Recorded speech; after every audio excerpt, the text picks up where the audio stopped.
Hello, everybody. Welcome to Wednesday. The S&P 500 was down 0.7% today. Not a lot of things happening today that would cause the market to go one way or another. Probably just feeding off of, kind of what was happening yesterday with some of the bank downgrades by Moody and some of the weakness that we're seeing in China.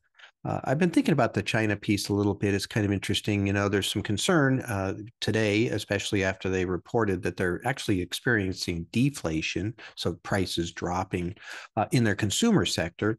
And this has been something that's been kind of going on for a while. They've reduced rates, they've tied stimulus programs and those types of things.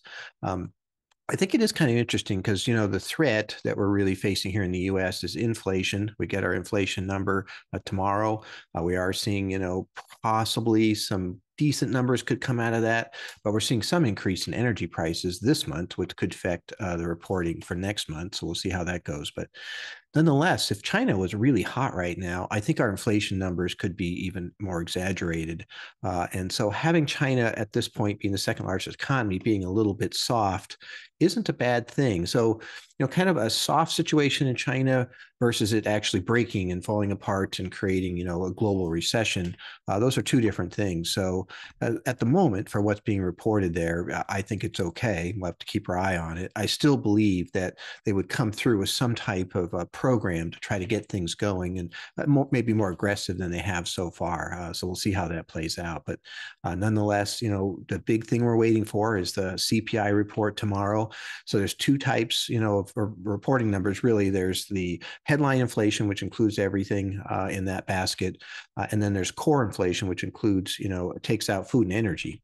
The Federal Reserve tends to spend more time looking at core inflation, and because they don't feel like food and energy is as much of a thing that they can control. And so, as I mentioned, if energy prices are coming up a little bit because of problems there in the in Europe and Ukraine, then maybe we're starting to see headline inflation coming up. But it might not make a difference by the time we get to the September meeting for the Federal Reserve.